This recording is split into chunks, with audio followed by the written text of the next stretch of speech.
There we go. All right. It looks like I'm up and running.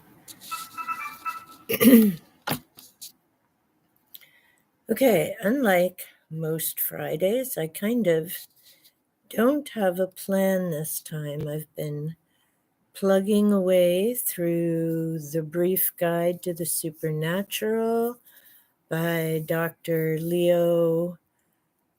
Yeah, I'll have to look up the name. Starts with a B and I never say it right. So I'm almost finished that, which means I'm getting a little closer to an episode on Hoax and Holy Grail, which I'm considering doing the first one on the Fox sisters.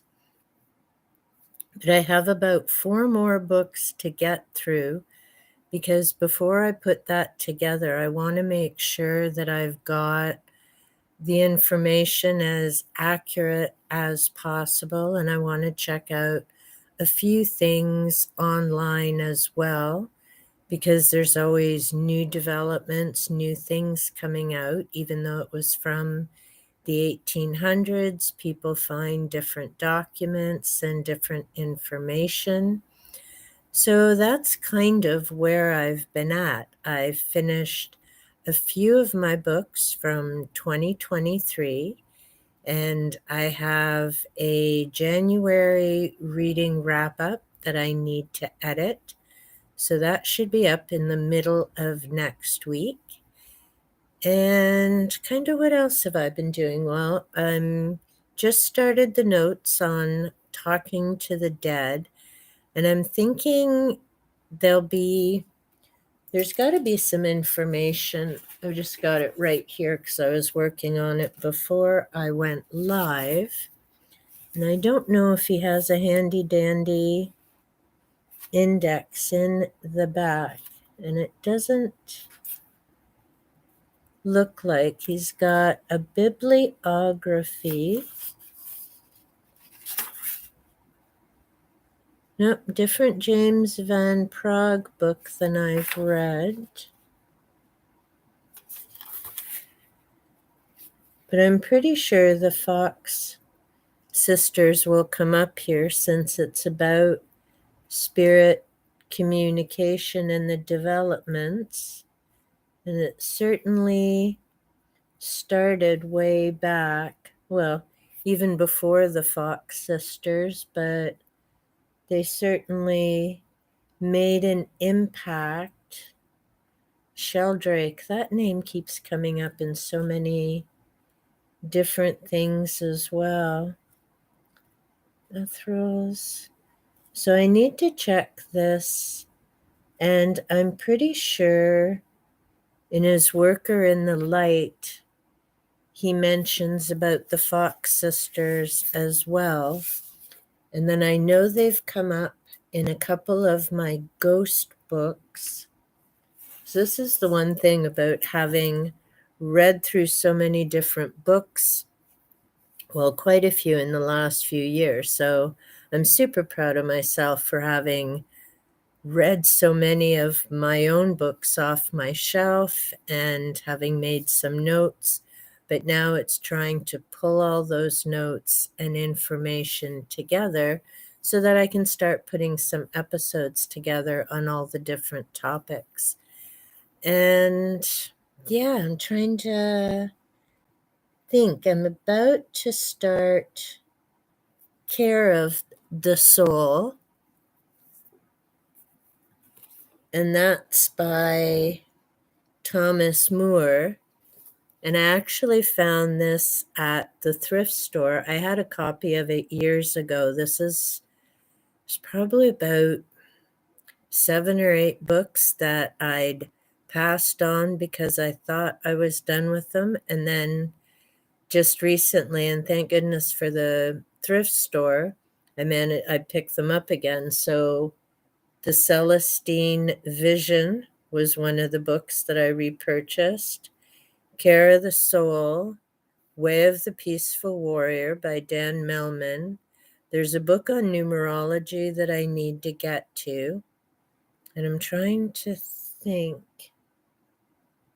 I think those are the most recent ones that. And if you're checking this out on rewatch, let me know if you've ever done that. You figure you're done with the book, you've donated it, and then a few years later you realize, oops, maybe I'd actually like to read that again. So, this is a guide for cultivating depth and sacredness in everyday life. As I said, this is by Thomas Moore. He's a leading lecturer and writer in North America and Europe in the areas of archetypal psychology, mythology, and the imagination. He lived as a monk in a Catholic religious order for 12 years and has degrees in theology, musicology, and philosophy. So he's got a very interesting background, and having lived as a monk would definitely give him a different idea of some things and certainly experiences. I'm not sure what archetypal psychology is. I've never actually heard of that. When I was going to school, that wasn't one of the, I don't even remember covering that in any of our courses. So, yeah, it'll be interesting. And I have a few other books that I need to read about archetypes. And I've read the definition numerous times, and it's just, it isn't that I don't get it. It's just, I find it hard to explain for some reason. I mean, I know about the hero's journey and all of that type of thing. There's just something about that whole archetype thing that I can't wrap my mind around. This book's from 1992. So yeah, it'll be an interesting read because I had read the 21 Rituals to Change Your Life. I've since moved a mirror actually in my workroom. So now when I'm writing or doing things on the computer, I look over. It's not as uncomfortable as it was when I first switched it around because I'm not one to look at myself, but I guess maybe because doing this YouTube thing and the live streams, I'm getting more used to seeing myself on a screen. So it's not quite the same as looking at myself in a mirror, but it's getting there. It's a little more comfortable. I don't talk to myself or give myself messages yet, but the fact that I have a mirror sitting there is, I guess, a step in the right direction. I didn't get to, and I actually have them handy here. I need to start getting my books in different piles. I haven't gotten back to The Seed of the Soul yet. There were a couple other books that I ended up grabbing to read first. Hey, Enzo, nice to see you. Welcome. When you stream, see. I don't know. It's funny because, yeah, seeing myself on the screen, and I really do have to start playing with StreamYard. And I keep meaning to do it, and then I get busy doing stuff through the week, and then Friday comes, and I'm like, okay, well, I don't want to do that right before I'm starting to stream. So, but that'll be my goal. It's on my to-do list this coming week for sure. And actually, Enzo, I was thinking about you this week. I've been working on doing up my notes for the brief guide to the supernatural. And there's a section there about UFOs and extraterrestrials. And he was talking obviously about Roswell and Kenneth Arnold. That always comes up, of course. But there were some other names, and my cards in the other room. So I was smart. I wrote down all the questions and the people So I was thinking of shooting you an email to find out if you had heard of these people or were familiar with some of the things, and then, having a chat before the spring when I'm hoping to do an episode on UFOs and some of the discoveries. I've also noticed, except it was really bad quality, on YouTube, one channel had the hearings in Congress about UFOs. But like I say, it was thanks, Enzo. I appreciate it. Yeah, the quality of the video wasn't very good. So I mean the speech was laggy and the pictures were lagging.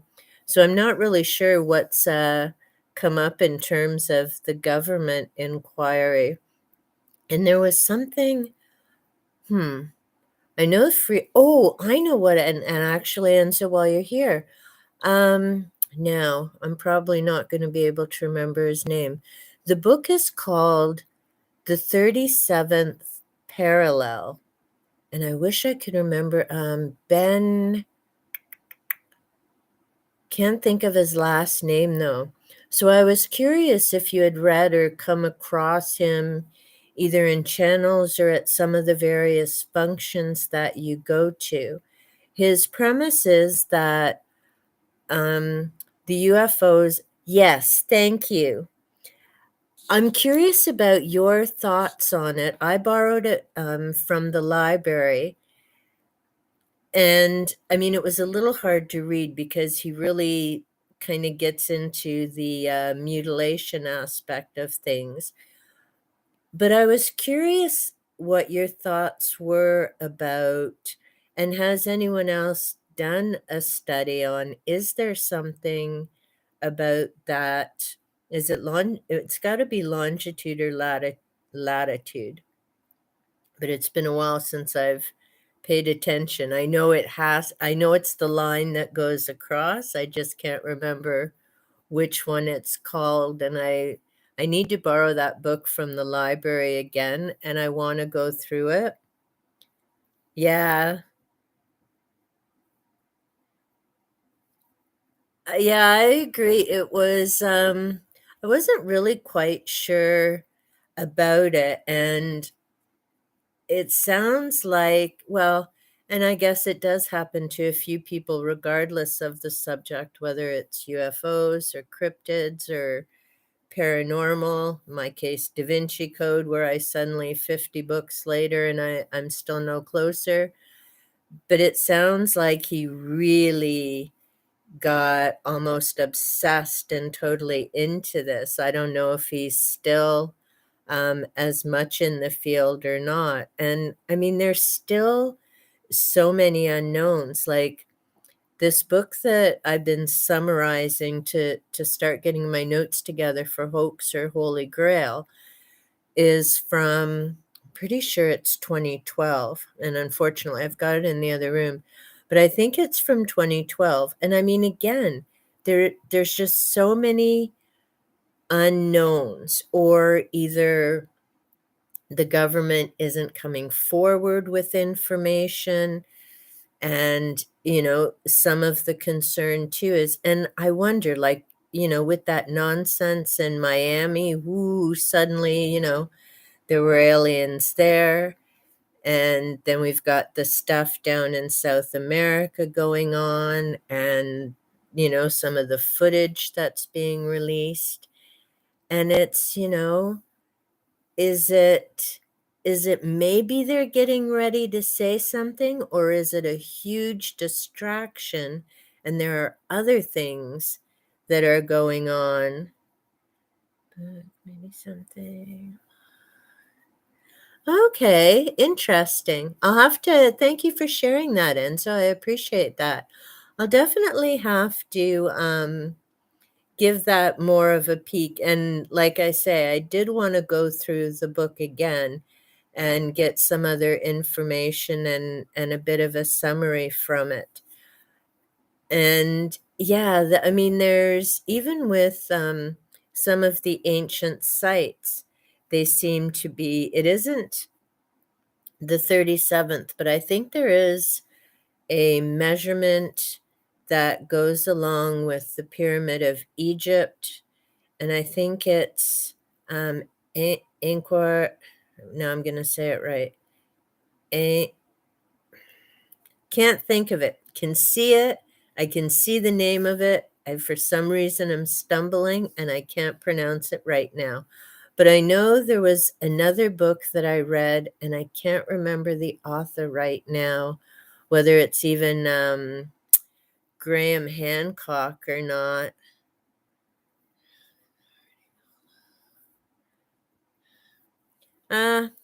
That's true. Ley lines tie in with it, I believe, but it's something about where all these ancient monuments, or like the pyramids, and is it Cambodia? Angkor? I think it's, yeah. It. I know it's Ankh something, and I think it is in Cambodia. Not sure. I haven't heard it described that way, but it may have some relation to that. And it's about where everything's built. And then, of course, Zachariah Sitchin had his ideas about um, the runway and the way the cities are aligned, and using the pyramids and the different mountains for measurements and things like that. See, and yeah, I'm just going back to reading your comment on the distraction theory. People, and yeah, that's true. I guess other people who aren't into it may not be as interested. It certainly wouldn't give them a feel for what's going on or things like that. I don't know. It's, I mean, I definitely think there is something out there for sure. I mean, that more and more they're learning that it's a multiverse, not a universe. They're always discovering other galaxies and different information and things. There was actually last week, one of my viewers, JP, was sharing the oh, I can't think of her name now, and I know I've got it saved in my my YouTube thing. She's made actually two discoveries now about the shapes of different galaxies. It was really cool. And that's true. And, it's, yeah, that's kind of what makes it a challenge. And I mean, part of it is because sadly the government isn't forthcoming with different things, sometimes for a good reason and sometimes not. And then, of course, the longer it goes on, then things get all muddled and, you know, things happen, as they say. It would be nice to just have a definitive answer one way or the other, because you have people who have worked in those agencies saying, yes, this is what I saw. Of course, and for obvious reasons, they don't come forward till they retire. Then some of them, you start hearing, oh no, they're not reliable or this or that. Then you question, okay, is it someone just trying to do a smear campaign so that people don't believe what they're saying? Like, it's just such a bugaboo. Personally, I would just like to know. I mean, yeah, it's hard to say whether there's been contact or not. Then you get into the theory of, were the gods from way back when actually, you know, ETs, and it isn't that they were actually gods, they were just more advanced than the people that were here. There's another theory I just recently read about a golden age. So, a civilization that was here long before the pyramids and all the rest of it. And because of plate tectonics and, all the earth changes, all of that's been eliminated. So we're not actually going to find anything left of them because it's all either sunk back into the earth or it's buried, under massive amounts of oceans. So it's, yeah, it's fascinating, and I think I enjoy the what if about it. Um, I've always been fascinated. I know as a kid, and I wasn't the only one who saw it, um, there was this beam of light just kind of hanging in the sky, and then it just took off. And I grew up in a small town, and I'm pretty sure we didn't have advanced things back then. So I'm not sure what it was. We saw. Yeah, I agree in terms of the ancient archaeology, and there's so many different things that we still don't know. In my occult project video that I did a little while ago, it was interesting. I wrote that back in 1982, so a week or two ago, when I was all of 18. And I think what really blew me away reading it again in November at 59 was realizing all those questions have yet to be answered. We still don't know about, UFOs or extraterrestrials. We're still no closer to definitive answers with extrasensory perception or clairvoyance or clairaudience, even in terms of angels or demons. The jury's still out. People believe in angels. Obviously, if you look at some of the titles on some YouTube videos, there's people who definitely believe in demons. They are pretty sure they're with them in buildings or this and that. But again, there's nothing definitive. Even with the different psychic research groups, the parapsychologists, and all the different investigations, I think part of it's because it isn't, even with ESP and that, it isn't the type of stuff that you can take into a lab and test for it. People have good days, bad days. Could be the same with the ESP and psychokinesis, is, whether they are having a good day, what not inspires, but do you need to be in a certain mood? Does the weather and negative ions and things impact it? There's so many variables, especially now with social media. When I was reading these chapters on UFOs from this other book, it was talking about Betty and Barney Hill, and a few other people, because it was talking about the difference between contactees and abductees.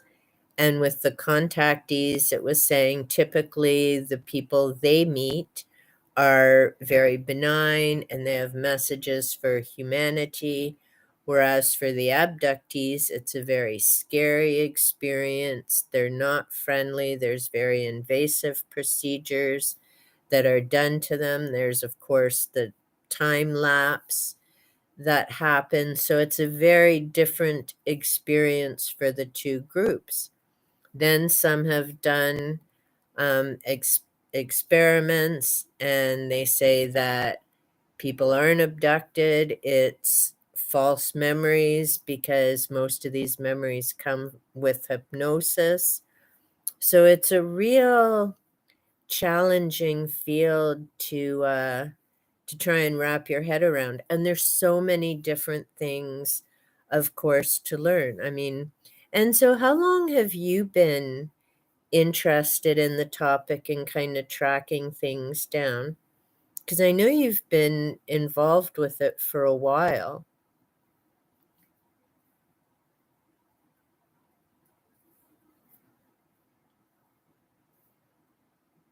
So yeah, and it isn't something that I've in depth.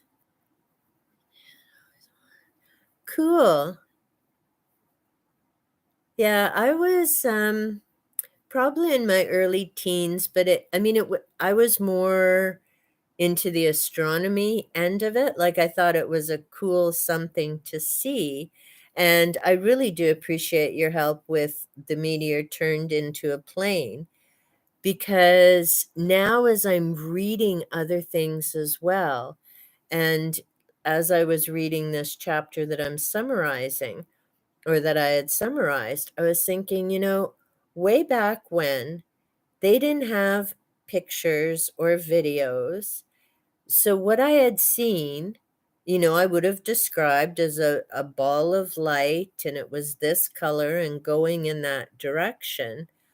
But now, because I was able to show you what I had seen, and you were able to see the footage of it and the time, plus with the program that you use to know where planes and things are, I really do wonder how many of the things people see are easily explained. As in, if I saw a weather balloon, I probably wouldn't know. I'd see some shining light or what have you.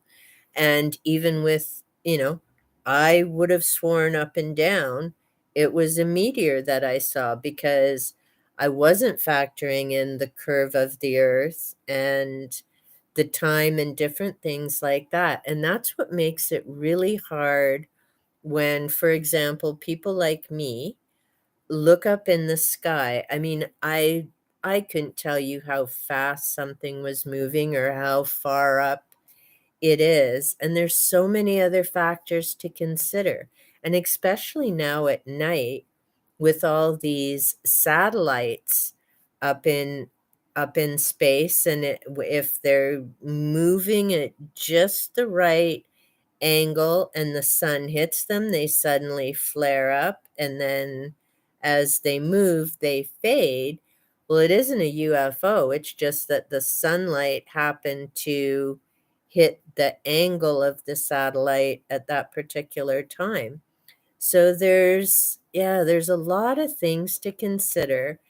And when people make reports, I think most of them are genuine, and there's certainly a number of different things that come up. Another book that I want to make sure I get to before we do the episode on UFOs is The Uninvited by Nick Pope. I just read that a few months ago, but now I need to go through and start making notes and kind of connecting that to some of the other books that I've read, and different theories that are out there. Oh, and I've got a book on Roswell as well.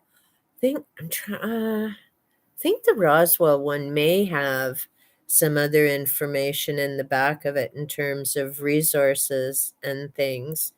And this other book I just finished also talked about the museum. And apparently and I didn't know, it's a considered educational, and it's a nonprofit that runs in Roswell. And now I don't know if it is or isn't still running, because, like I say, that book is from 2012.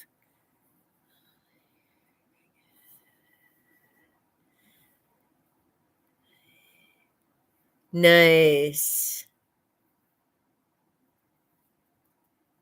That's cool. And see, and that's exactly it, is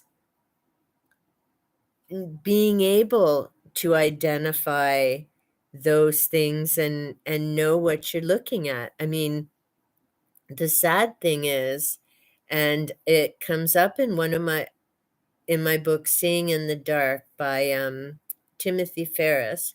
And was it, I think it was a YouTube video I just saw it on.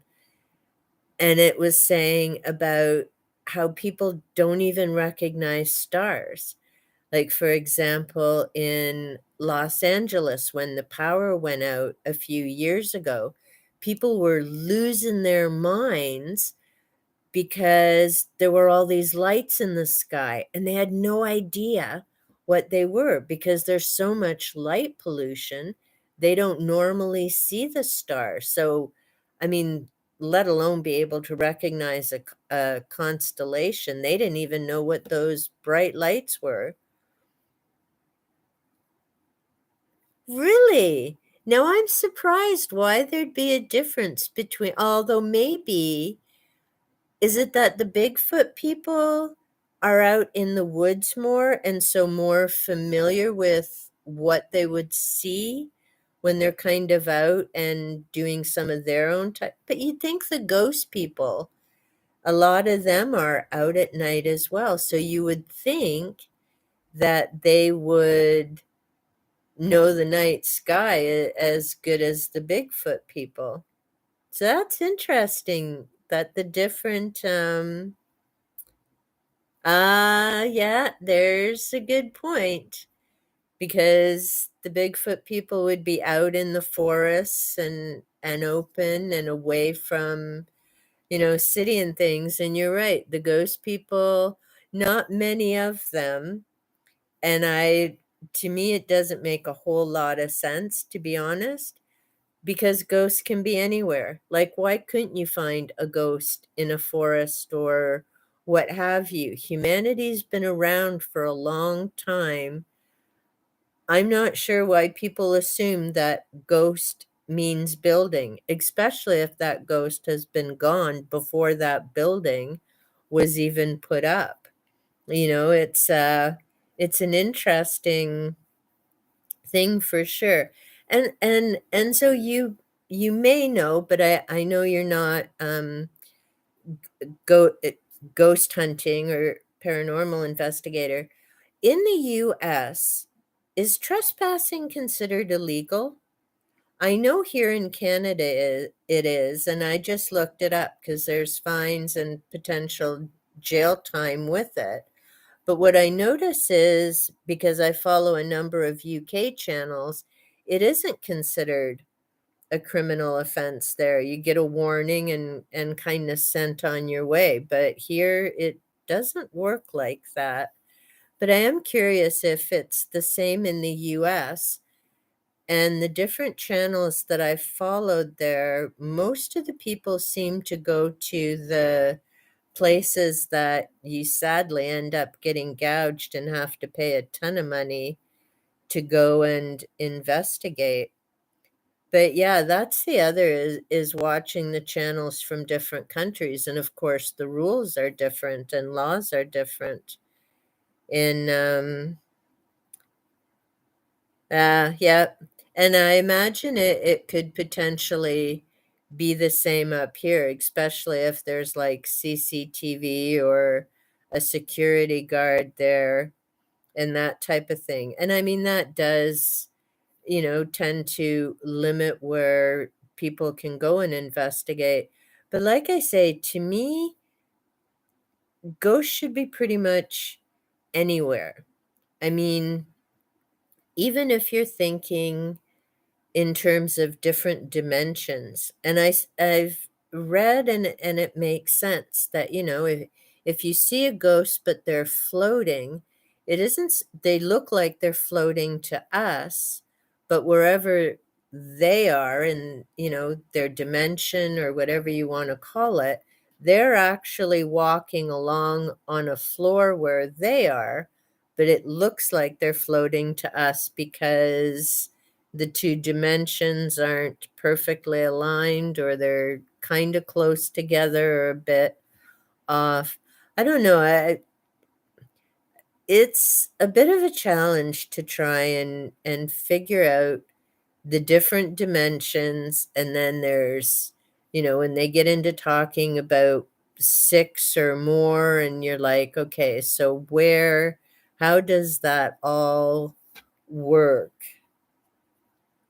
Yeah, exactly. There, and I mean, some of the buildings that these ghosts are in have been renovated, they've been changed, that type of thing. So they wouldn't even recognize some of the buildings. And then you think of all the civilizations that were around prior to. I'm trying to think. There's a number of different countries where, there's layers and layers of different buildings and what would have been homes or businesses, and they just keep building on top of that. Well, if that's the case, then where are those spirits? And I know I came across I think it was either How to Hunt Ghosts or Journeys into the Unknown.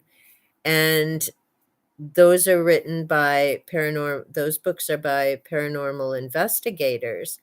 And the one had presented the thought that the energy can only stay for so long, and then it eventually fades. And then and then I think, but they say that energy can never be destroyed, it can change shape and all of that. And I don't know, some days it's like goes round and round, and trying to make sense of things becomes a real challenge, because if energy can't be destroyed, can it fade? And if it fades, what is it faded into? Like, does it go back to the stars? Does it go back into the earth? If these ghosts, and that was the explanation for why you never see dinosaur ghosts or cave men and women ghosts, is it was so long ago that they've simply shifted, I don't know, maybe to another dimension or something. It can get to be really complex and mind-boggling.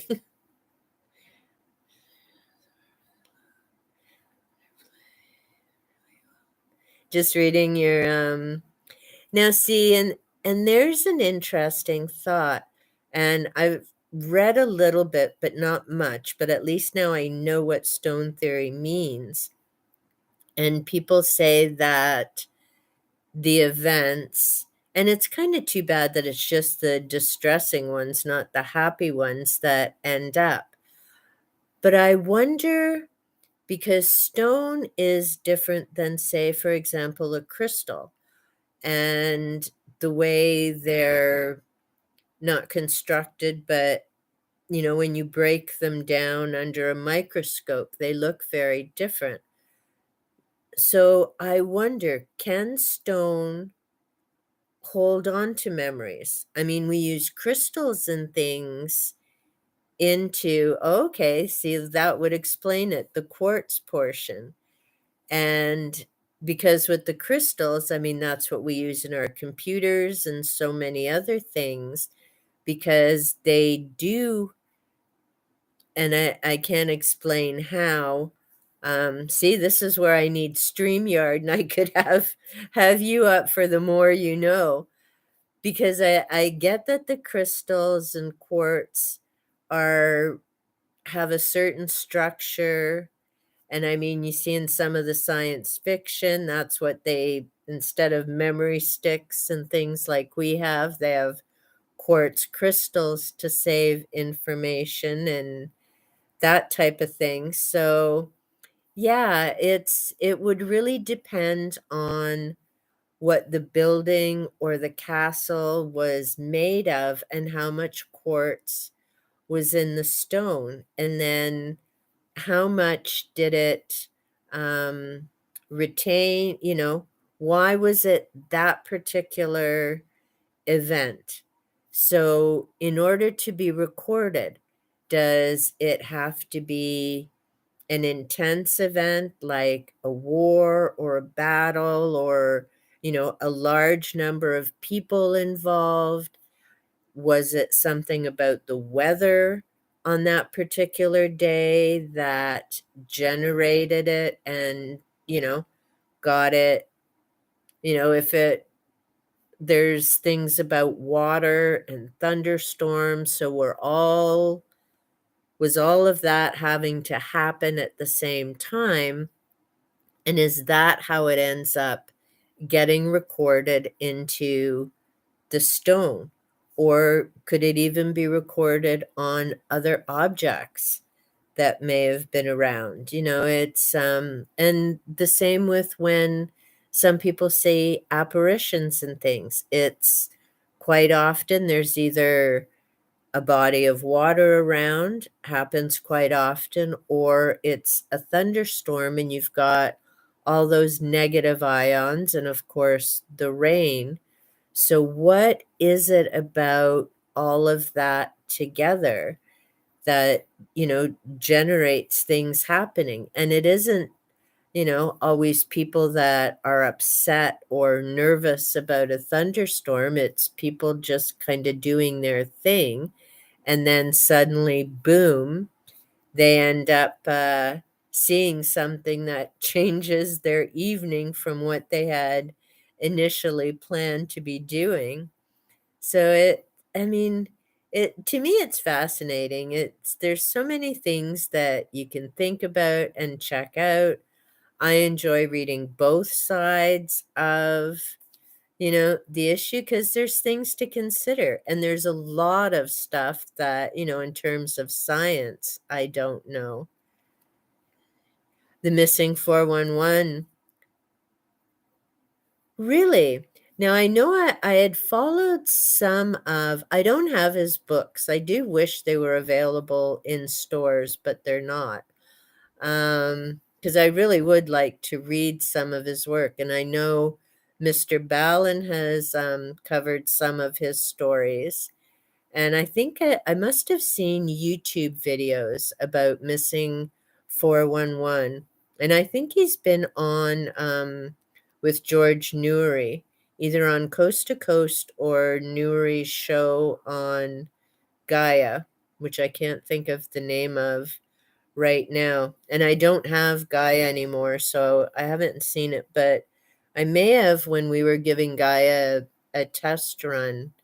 And it is interesting because, especially with the number of things that happen in these forests and other areas that he's researched and looked into. I mean, some of these kids are found miles away and days later, and they're fine.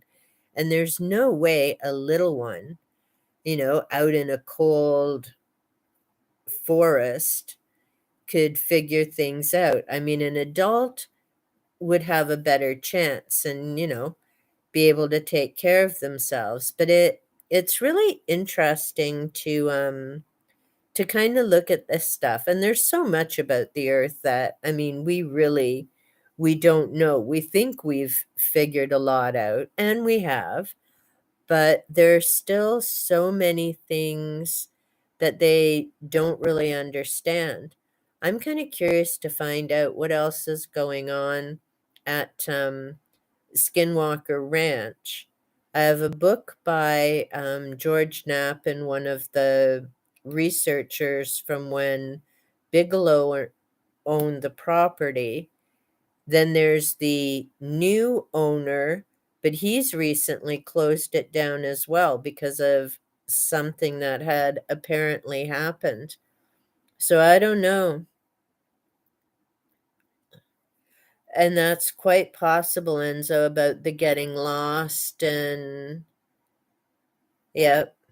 And that's it too. And especially if when they're out in the forest, if they're not seasoned and used to it, and it's so easy to get turned around, and especially if you're nervous or worried about things, and then panic or anxiety, and it just kind of goes round and round.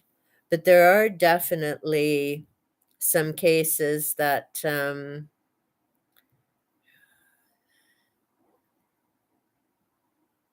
oh, now that I'll have to check out. Mine's, and I can actually just see it over on my bookcase yonder. It's called Hunt for the Skinwalker, and like I say, it's by George Knapp, and I can't remember the scientist that's with him. Colum Keeler. I may have that right. And they talked now, and see, even with that location, what I don't get is, I mean, the one family everybody knows about now because their real name has been released in the book. They actually give them a different name. But, in other things, their name has been released. But it doesn't talk about the owners before them who, I don't know how long they owned the ranch. I know they didn't live I think the ranch is in Utah, right? And these previous owners were no longer living in Utah. They were a couple states over. But my question is, what was going on before then? And why haven't those owners come forward or been, yep. Okay, thank you. So I was close. That's the one that I just read. But yeah, so they haven't talked to the previous owners. It's just the one couple that people know about. And he was involved in taking care of the ranch because, and this is what I don't get with the way that they did things, is instead of staying there for like a month or 2 months at a time, the scientists just kind of flew in and out whenever. They had, you know, surveillance stuff and that set up, and they built a special thing for them to stay in. They didn't stay in the original house, which to me really didn't make any sense because when that family moved to their new ranch, the house was still there, it was still standing. There were supposedly things knocking and clicking away or whatever around the house at night. Why wouldn't the scientists have stayed there to figure out what was going on? I mean, they weren't going to figure that out being in another location. So I don't know. I really, and like I say, with this new owner now, they were doing more research. The place had been all sectioned off, and must have been a video I just saw recently about now the ranch is completely closed off and they don't want people going on to it. So I don't know. It's another one of those you wonder how much of it is hype to sell books and that type of thing, and how much of it is, have they stumbled into something that maybe they shouldn't have been playing with. And the Native Americans in the area probably aren't too happy with some of the stuff going on. And again, they would have been on the land long before.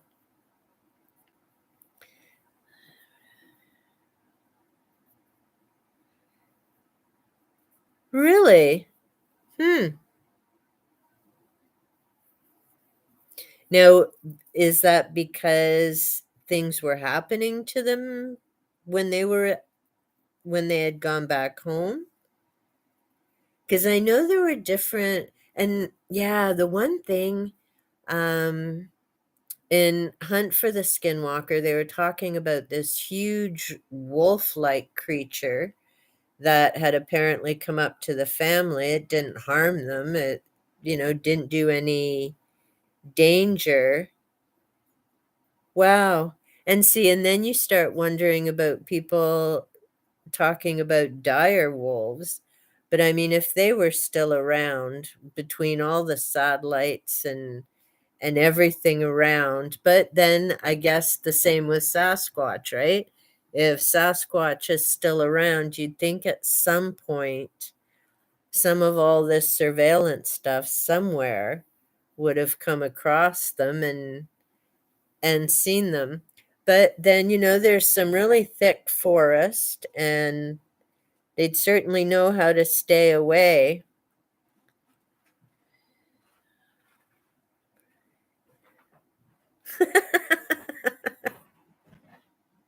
All right, now that would be an interesting one. You'd think wolves would know better. Maybe it wasn't the wolves that were smoking. But I mean, again, there's the different documentation. I think Bigelow's just starting to release some of the stuff now. I think there was a show on the History Channel for a while about the Skinwalker Ranch. That was my thought too, Enzo. And I mean, there were so many different, and this is what, makes it a challenge sometimes too, because you have to think of, sure, they called it science research. There's so many different things out there about Bigelow, and, whether he's credible or he's just got a lot of money and throwing it at things. Like I say, with the scientists that were working for him, what really does bother me is that they didn't stay there like 30 or 60 days, whatever. I mean, they were on his payroll, so they could have stayed there. And even if they stayed, overnight for a week or two in the house just to kind of verify or see if they experienced what the family said they were experiencing at night. Oh, there you go. See, I don't have cable anymore, so basically I just catch History Channel stuff when it shows up on YouTube. But I'm pretty sure that's the footage and stuff that Bigelow had gotten when he owned it, and all the stuff put together by his group. But again, it's another one of those, there's still so many unanswered things going on there. And like I say, with this new owner, I really don't know whether it had I mean, I know they talked about, was it portals and seeing things coming through the portals? Then you've got people who talk about, is there some not correlation or connection between the Sasquatch and these portals and the forests and UFOs? I don't know if that's people just kind of trying to mesh things together, or if someone's actually, sat down with both of those subjects and kind of started to notice a pattern, maybe like that 37th parallel issue of, is there a connection to that? Is there something about the earth going on? Like, and I'm thinking in terms of like the Bermuda Triangle and machines and things going wonky. So what is it going on in the triangle? Does it have to do with magnetic fields or something else that's messing up machines? There's so much stuff that you can just kind of try and contemplate and figure out, and so many unknowns. Need my sip of water.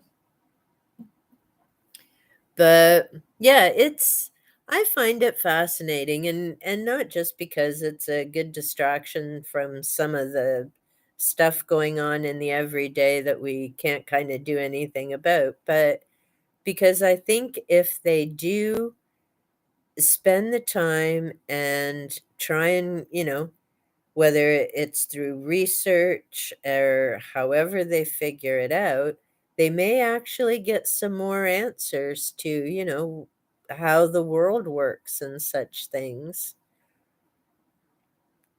Yeah, I agree. There are definitely some hot spots for sure.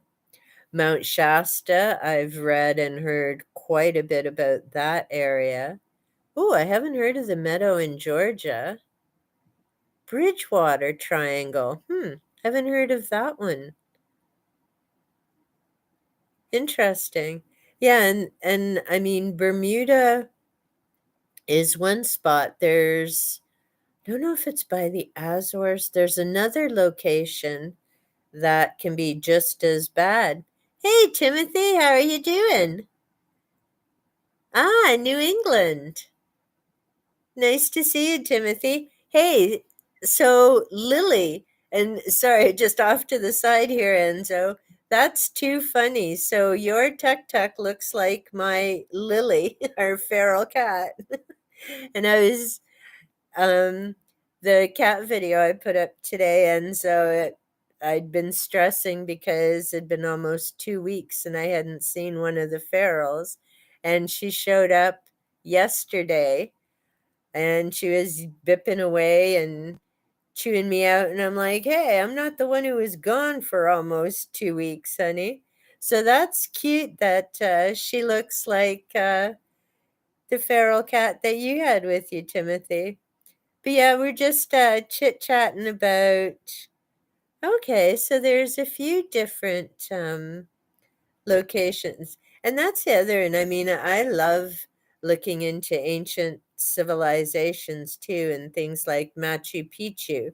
You know, with all the stuff that we have now, no one can actually figure out how they got the rocks and these massive chunks of things way up there, or even figuring out how did they build the pyramids. I mean, there's tons of stuff that even with all our technology and equipment and knowledge about construction, what have you, they still can't recreate it.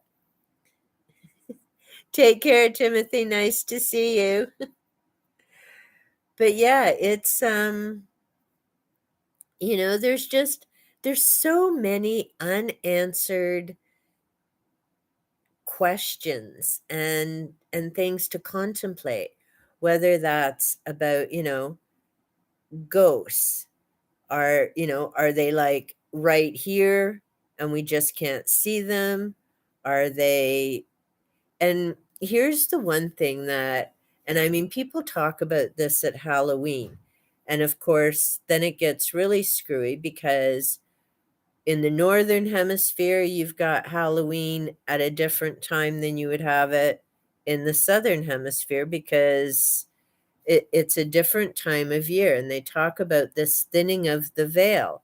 Well, how can the veil, and I don't have it close by, but so, because I have my little globe type thing. But I mean, how can the veil be thin on top of the earth, but not at the bottom of the earth? So to me, if there's a spirit world, it's going to be around the whole earth. Now, one of the things that I had seen in How to Hunt Ghosts, that's by Joshua Warren, and it's the best explanation I've seen because a lot of people say, well, why do ghost hunters always just go out at night? Why can't you go through the daytime? Which you can. But I think for most people, it's a hobby or something they do at night because they work during the day.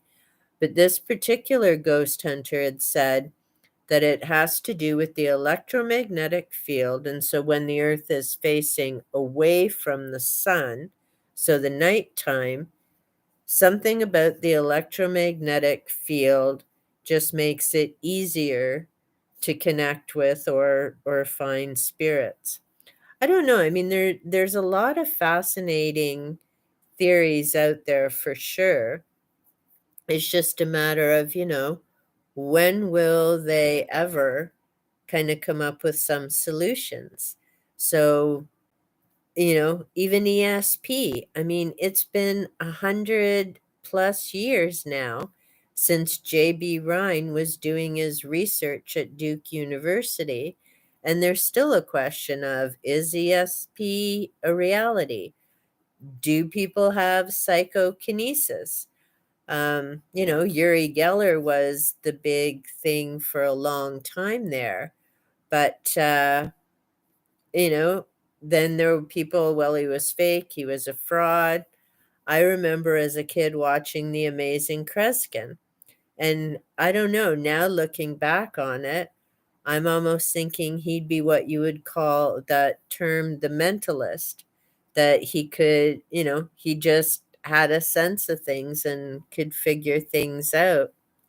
So I don't know. It's definitely lots to keep me busy and occupied for sure, and trying to connect the dots. But I'm definitely going to have to look more into this 37th parallel and see what I come up with. And I'll have to, well, actually, as I start going through my books on ancient Egypt, it's either Hancock or Baval. Might even be Andrew Collins.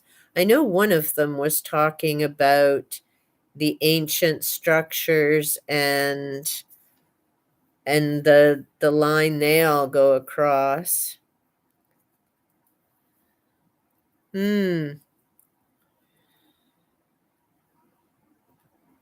Really? And I know the sun goes through an 11-year cycle, so we must be in there with the sunspots and flares. And see, that's what worries me with a lot of the technology and stuff is this the flares do tend to hit out tech, so power outages and computers and things. And sadly, how much, between banking and shopping and businesses, I mean, that can all be impacted, and it would just take a few flares to shut things down for a while, especially if, you know, all these electric cars versus a hybrid. If people have all these electric cars and the power goes out, you're pretty much pooched. It's not like a snowstorm where you can take it slow and get to work. If your car hasn't been charged and you've got nowhere to charge it on the way because, your town or your city's suddenly been knocked out for a few hours, and then everyone will go plug in their car at the same time. It's like when we have the brownouts and whatnot for people who have air conditioning, they all turn them on and boom, you're back to another brownout.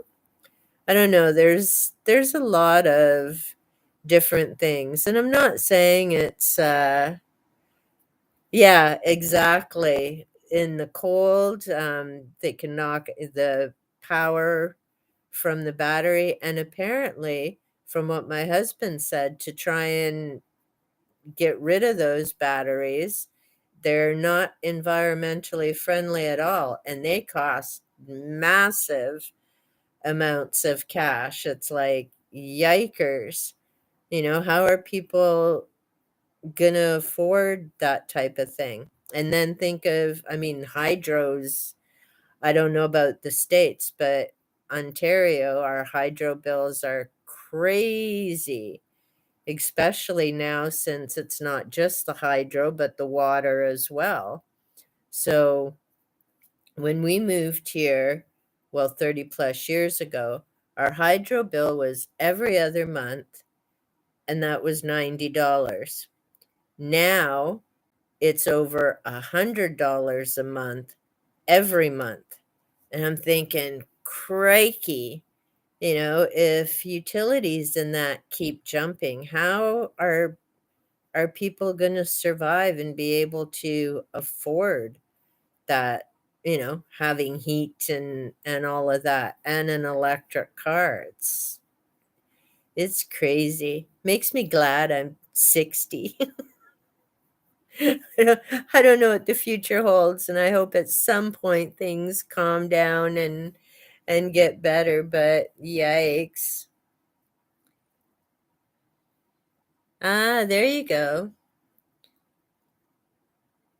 And see, and that's the type of thing that they really need to look at, because what I find is, they come up with this great idea, oh, let's run with this, and then it turns out that it's actually worse for the environment than what they were hoping to accomplish in the first place.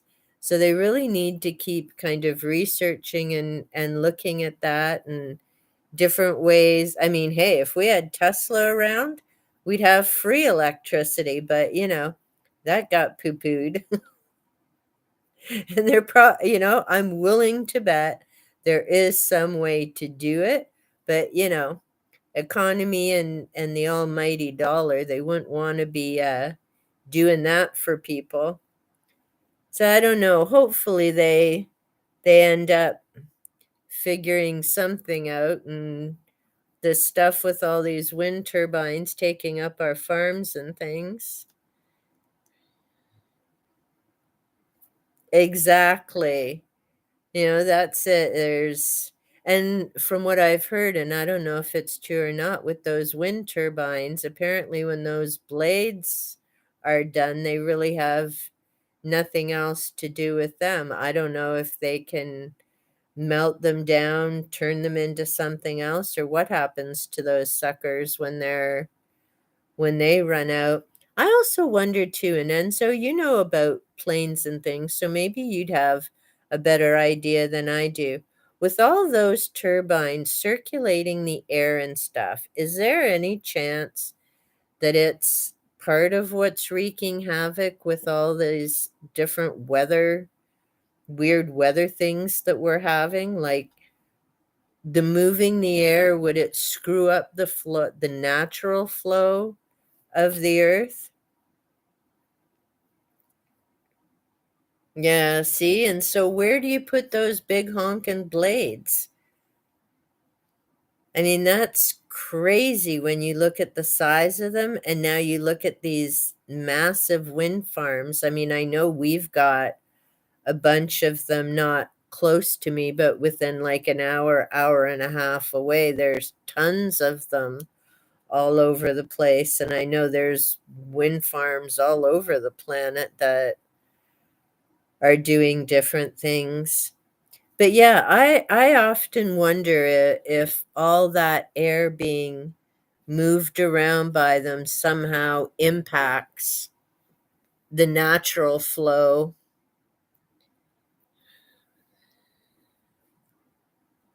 Okay, so that's good to know. And that's why I say, I mean, I don't know enough about all of that kind of stuff, but it does make me wonder when you've got so many of these things always on the go, kind of stirring things up. I mean, that's like in Britain, they've got their water turbines churning things up around there as well. I don't know. It's sometimes hard to determine and figure out what's really going on in the big scheme of things. But yeah, it's it's a lot to muddle in my little pea brain some days. Ah, and see, so there's another good point. So they need the air to move them, not the other way around. So see, there's a huge significance. So like windmills, but just with much bigger blades that are metal and sit in who know. I mean, there's got to be some type of thing they could do with those blades, especially if, well, I mean, different parts and metals and that, but you would hope they could come up with something to do with them because those suckers are huge. And, I imagine it would take quite a while for them to break down and what have you. But yeah, it's too bad that there isn't something that could be done with them after. But well, anyhow, Enzo, we've been chit-chatting for an hour. Thank you so much for coming to hang out with me. I've enjoyed the chat, and I've got a few books and things I need to check out now, so I do appreciate that for sure. And I'll definitely get through my index card. Good. At least that's the recyclable is definitely, see, you're the man.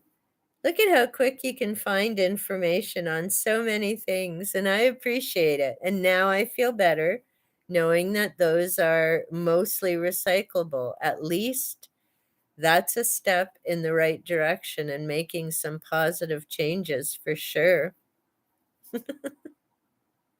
See, and one of these days, well, I'm on my laptop, so I could always open another window, but then I'm just afraid of, okay, then what's going to happen?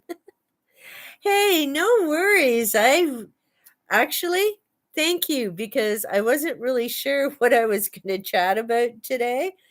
Um, and I've been kind of in the middle of a few books, so this was awesome. I really enjoyed chatting with you and getting some information and ideas, and so I appreciate it. Thanks for hanging out with me. Last week I had 4 people. It was woohoo, a big week, and I guess this week people were busy, so hey, I got you to myself for a whole hour and got to pick your brain on different things. So I appreciate it. Oh, you're never boring, Enzo. It's always an enjoyable chat. I may or may not be able to make it tonight. I may try and get my one book finished and those notes done tonight. So I may or may not be there. But if I'm not there, have a great night and thank you so much. And if I do happen to pop in, hey, I can say, hey, thanks for keeping me company this afternoon. Much appreciated. So I think I'm going to sign off and let you have a bit of a break before you're back on. And see, it's nice because there you get to chat. So, like I say, I'll eventually get StreamYard figured out, and then it could have been cool. I could have just, had you on and we could have been chit-chatting. Because I do really appreciate it. Like, you've got so much information and about so many different things. So it's nice to be able to run things by you. Hey, thanks so much, Enzo. Take care. Have a great one. May or may not see you later, but I appreciate your time. Thanks so much.